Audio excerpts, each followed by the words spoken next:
Welcome to History 112, Lecture 4, Industrial America. One of the key features that defines late 19th century industrial America is the presence of new technologies. Between 1860 and 1890, for example, 440,000 patents were issued. In American history, up to 1860, only 36,000 have been issued. So you're looking at a tenfold increase in the amount of new inventions.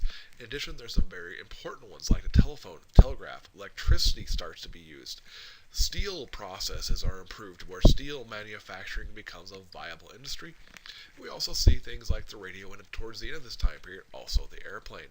So we're talking about radical changes in just the technologies that are available. These new technologies are also going to lead to new industries. Since steel is now something that can be mass produced at a very low price, the industry is going to really boom and emerge. And Pittsburgh is very early on going to become the center of the steel industry. Now, other areas that are close to key resources like iron or coal are also going to spring up, and industry expansion overall is going to be fueled by major design innovations. And importantly, this industry is reliant on a well developed transportation network. As a result, the other big industry of this time is going to be the railroads, and steel and railroads have a symbiotic relationship. Steel needed the railroads to move raw materials in and carry away finished goods to market, but railroads at the same time also needed steel products to build their new lines. And this becomes a cycle where new steel mills work with railroads to expand and expand and expand and spread out through to gain access to key areas and key resources. Now, these are going to produce a spin-off industries, but these are going to be the two real driving forces. Now, in the beginning of this time period, steel and railroads are really going to drive things. Oil is going to become an important industry over time. Now, initially, that was just a spin off industry. It was needed for lubrication used by railways. But other oil industries began in Pennsylvania, where the deposits were well known. And very early on, a man named George Bissell figures out that you could use oil for other things and starts producing oil lamps. And oil lamps are going to be very important early on, but there's going to be other uses for it. And by 1870, oil has grown to be the United States' fourth largest export. And interest increasingly grows in Europe for using oil products to drive engines. And engines, understand, are anything that can be used to perform work. But early designs weren't portable. But by 1886, you have individuals like Daimler and Benz who are going to come together and figure out how to make these things small enough and efficient enough to create what becomes the automobile. This big technological boom that's happening in the late 19th century also coincides with a period where government support of research and innovation goes in decline. But because rapid development of new technologies could change the fortune of a company overnight, companies and corporations start really investing in that. GE, General Electric that is, creates the first corporate lab in 1900 to ensure they stay ahead of the competition, and by 1913 there were 50 corporate labs that all focused on practical designs. And one of the other things that happens over time is corporations also increasingly begin to fund university research, because a simple innovation or invention or discovery could change a company from failure to success overnight. And worst of all, one of those discoveries by your competitors could put you out of business essentially in a flash. As this relationship between corporate America and scientific research is developing, a lot of new theories come about, and one of the more important ones is one called scientific management, which was devised by a man named Winslow Taylor. And he was looking for a way to manage human labor in a way to make it compatible with what he saw as the demands of the machine age. And he was going to do this through increasing the level of control the employer exerted over the employee. The idea being to make all workers interchangeable and diminish dependence on individual employees. And this is also going to use machines to speed up production. So, in other words, he wanted to reduce the amount of skill needed so that each individual simply had to operate a machine by using very basic controls that could be learned quickly. The idea here being any employee could be replaced at the drop of a hat because all employees were no more important than, say, a screwdriver. Everything would be interchangeable and therefore highly efficient. And a lot of companies began investing in ways to improve products and productivity based on theories like his. Mass production of the assembly line, which is something Henry Ford really perfects in about 1914, really becomes the height of that expression. And the assembly line allows a car production time to be reduced from 12.5 hours to 1.5 hours. And the savings in labor and the efficiency that brought about allowed Henry Ford, for example, to drop the price of a car from $950 to $290. The average American earnings during that same time increased from $574 to $1,388. In other words, car prices decreased from 165% of the average annual earning down to 21% of what the average person made in a year. And while Henry Ford does this, he also reduces the workday and is able to raise his wages. So these types of things are seen as being highly effective. While car and air travel are developed this time period, they're really in their infancy, and the economy is going to rely on railroads all throughout this era. Railroad expansion really is the principal agent of industrial development in the late 19th century, and one quick indicator is the amount of track laid. In 1860, there's 30,000 miles. 40 years later, there's 193,000 miles of track. We can see that there's constant and rapid expansion during the second half of the 19th century with that. Also understand that most of the nation's rails came under the control of a handful of men, people like Cornelius Vanderbilt.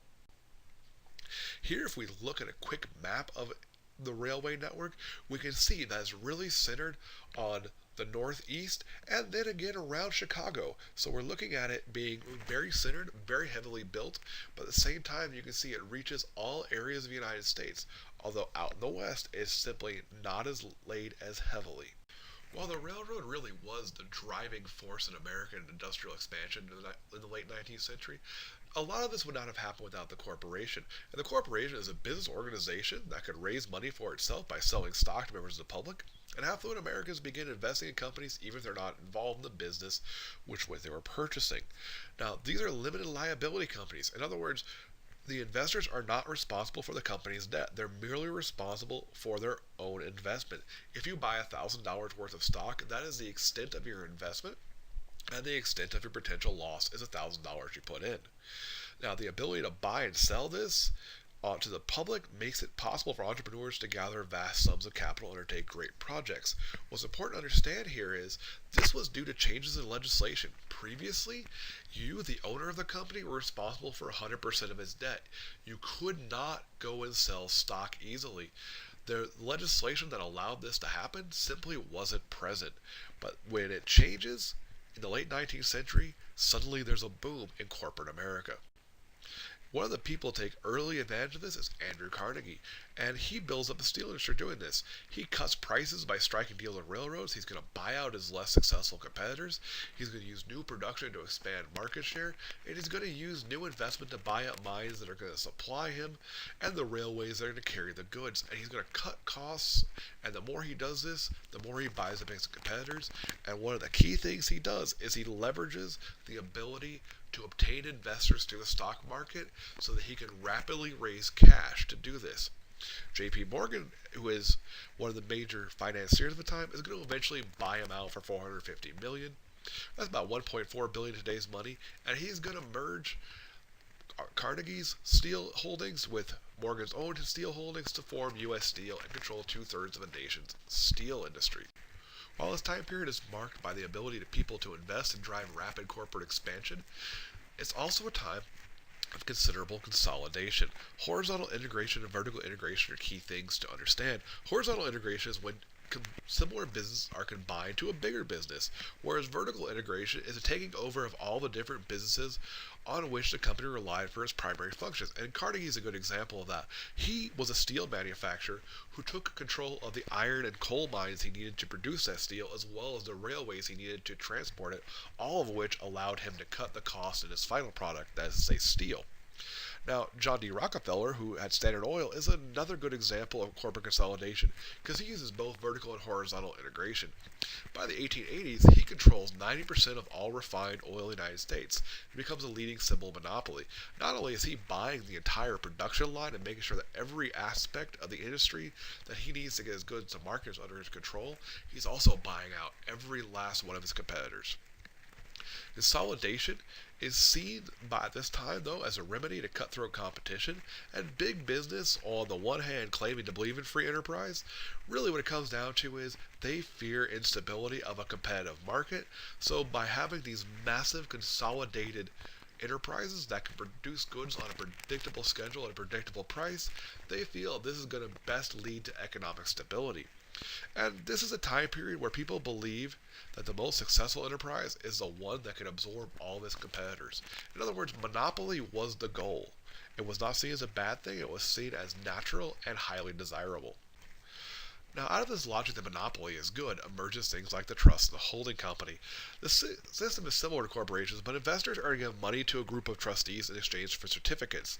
And the company is then going to be run by the trustees who would own several companies. And what they're going to do is they're going to combine all their resources and run them in a cooperative method. So while the holding company doesn't necessarily own, say, the entire steel industry, the people who are involved do, and they all decide on common prices and common business practices, and everyone's going to be managed by the holding company, so they run as if they are one entity. Importantly, also in 1899, New Jersey allows mergers to become legal, and this allows one company to buy another. Rockefeller is going to use both these, for example, to completely consolidate the steel industry. And what we end up with is 1% of the corporations end up controlling 33% of the manufacturing. And the power and wealth is going to rest in the hands of very few men. New York bankers like J.P. Morgan and industrial titans like John D. Rockefeller. And these individuals are going to be responsible not only for great economic growth, but also for huge amounts of political controversy. Here we have a cartoon from a time showing Standard Oil, that is Rockefeller's company, and what you can see is it is portrayed as an octopus, as a monster that has its tentacles wrapped around not just the people, but also the Supreme Court and also Congress, and you can see it reaching for the White House in the lower left corner. Important ethos of the time is the idea of the self-made man.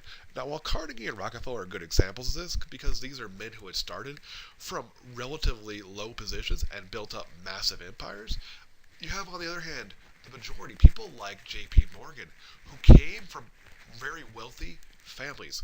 J.P. Morgan's father had been the most powerful banker of the United States, and so J.P. Morgan himself then follows him with that title.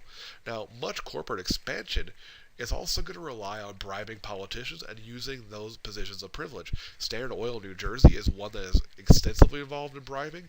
You see the Pennsylvania Railroad, the Erie War, and so on.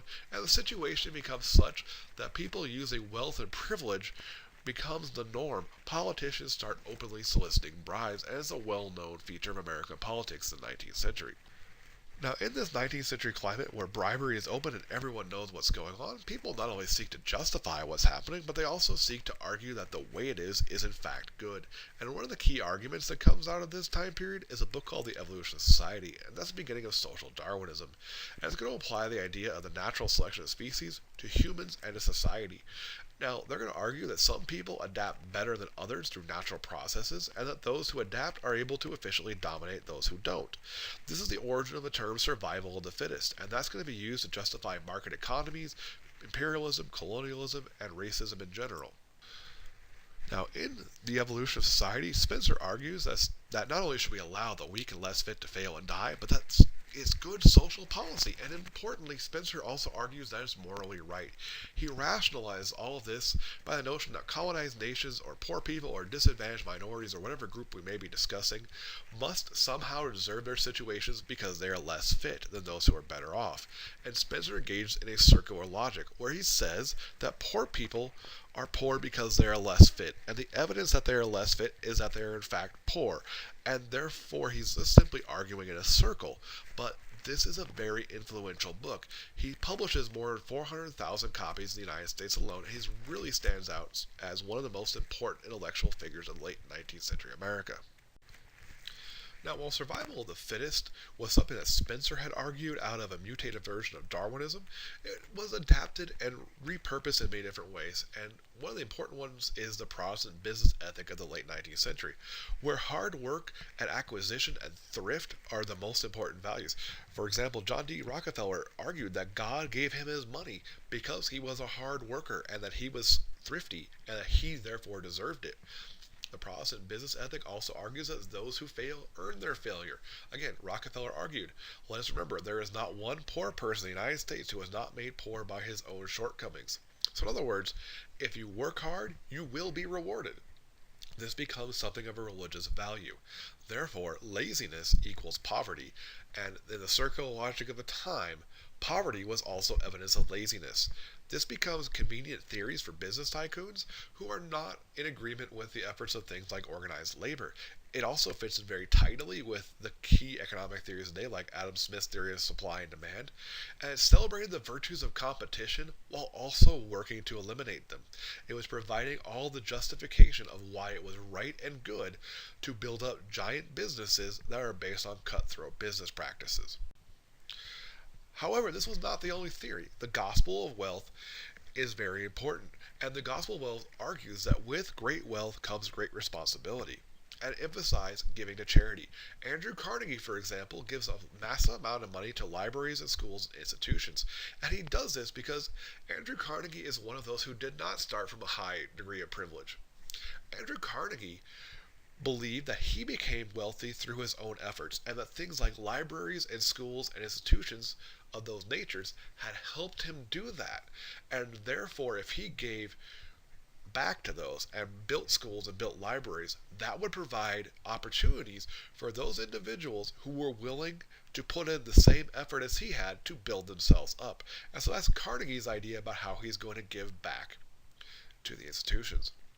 Now, a different individual was Russell Cronwell, who is a Baptist minister who states that it's a duty of everyone to get rich, and he gives a speech called Acres of Diamonds. He gives it 6,000 times, and he talks about how opportunity is right in front of you. You just have to grab it. And so becomes a religious imperative to seek opportunity and to better yourself and build yourself up from whatever level you are to great wealth. An important figure as well during this time is Horatio Alger. He is a fictional character about a boy who makes it big. And he becomes synonymous with hard work. And he's a folk hero who, in every one of the stories, starts out very poor, sees an opportunity in front of him, and through just his pure hard work, becomes extremely wealthy. And these are what are called rags to riches stories, and they stick around for quite a while. Now, there were some other ideas back then about what society ought to be, and Lester Frank Ward is important. He is a Darwinist who does not buy into social Darwinism, and he argues that society is governed not by natural selection, but by human intelligence, and that active government engaged in planning is going to bring out society's best.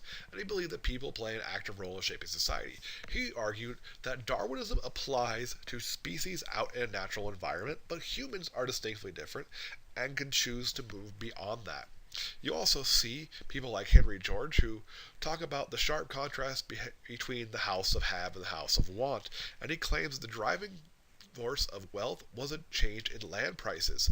And they argued that the increase in land value was due to the growth of communities and not due to the efforts of the wealthy. And he starts talking about how the wealthy just simply were able to derive profit, not from anything they did, but because communities grew up. And he wanted to tax what he saw as unearned income and then redistribute it to the communities that he argued were actually the real wealth generators. Now, while there were a lot of different ideas and a lot of justifications about whether or not the massive consolidation and expansion of corporate America was good, few Americans ultimately questioned capitalism, but most targeted monopolies. And they began to blame monopolies for creating artificially high prices, for removing competition, and for an unstable economy, especially after the Depression of 1893. And what people noted was that 1% of families in America controlled 88% of the wealth, and most of those were not afraid to flaunt it. Now, the standard of living was rising, but the gap between rich and poor was widening, and this becomes where most social critiques center. So, what's the big idea here? Well, American economic expansion is being driven by railroad and steel industries, and then later by oil. Changes in laws are going to allow massive corporate expansion and consolidation, and this is going to concentrate the wealth in the hands of a few people. Three names, no, be Rockefeller, Morgan, and Carnegie. Now, the question of is it good or bad emerges, and there are ideas like social Darwinism that argues that some rising to the top while others stay at the bottom is natural and desirable. There's the gospel of wealth, which argues that people have a religious duty to better themselves and then to give back wealth to their community. And then there's anti-monopoly movements who are arguing that capitalism is good, but the concentration of wealth as it was bad. So by and large, this is a period of great consolidation where there's an argument about what to do next and how to reshape it for the benefit of all. See you in the next lecture.